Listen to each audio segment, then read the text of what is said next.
प्रश्न 78। दबाव समूहों के कोई 4 लक्षण बताइए।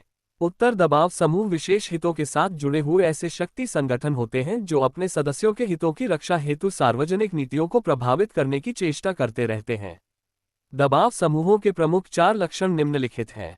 1। सीमित उद्देश्य। दबाव समूह के एक या विशेष कुछ निश्चित लक्ष्य होते हैं और दबाव समूह के द्वारा अपनी गतिविधियां सामान्यतया इस विशेष लक्ष्य तक सीमित रखी जाती है। 2। सीमित एवं परस्पर व्यापी सदस्यता। दबाव समूहों का सामान्यतया वर्गीय हितों से संबंध होता है और स्वाभाविक रूप से इनकी सदस्यता सीमित ही होती है, जैसे इंटेक्ट। दबाव समूह की सदस्यता परस्पर व्यापी भी होती है। एक व्यक्ति एक ही समय पर अनेक दबाव समूहों का सदस्य हो सकता है, जैसे जातिगत समूह, उपभोक्ता समूह, मोहल्ला संघ तथा श्रमिक संघ आदि।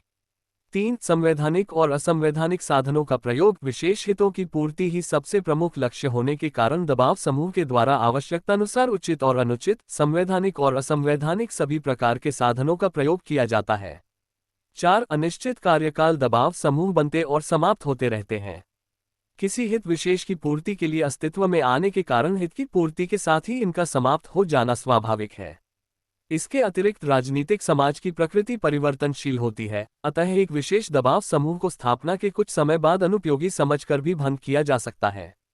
प्रश्न 79। दबाव समूहों का वर्गीकरण कितने भागों में किया गया है? उत्तर। ब्लॉन्डेल तथा आमंड के वर्गीकरण तथा अन्य बातों के आधार पर दबाव समूहों को मुख्यतया निम्न 4 भागों में विभाजित किया गया है। 1। संस्थानात्मक दबाव समूह। संस्थात्मक दबाव समूह राजनीतिक दलों, विधान मंडलों, सेना, नौकरशाही आदि में सक्रिय रहते हैं।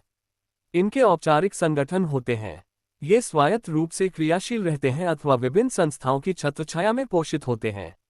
2। समुदायात्मक दबाव समूह। ये दबाव समूह हितों की अभिव्यक्ति के विशेषीकृत संघ होते हैं। इनकी मुख्य विशेषता अपने विशिष्ट हितों की पूर्ति करना होता है। इनमें प्रमुख हैं व्यावसायिक संगठन, कृषक संगठन, श्रमिक संगठन आदि।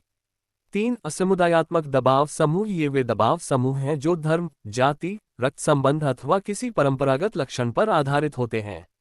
ये अनौपचारिक तथा सामान्यतया असंगठित होते हैं। 4। प्रदर्शनकारी या अनियमित दबाव समूह। ये वे दबाव समूह हैं जो अपनी मांग को लेकर गैर संवैधानिक उपायों का प्रयोग करते हुए प्रदर्शनकारी विरोध और प्रत्यक्ष कार्यवाही का मार्ग अपनाते हैं।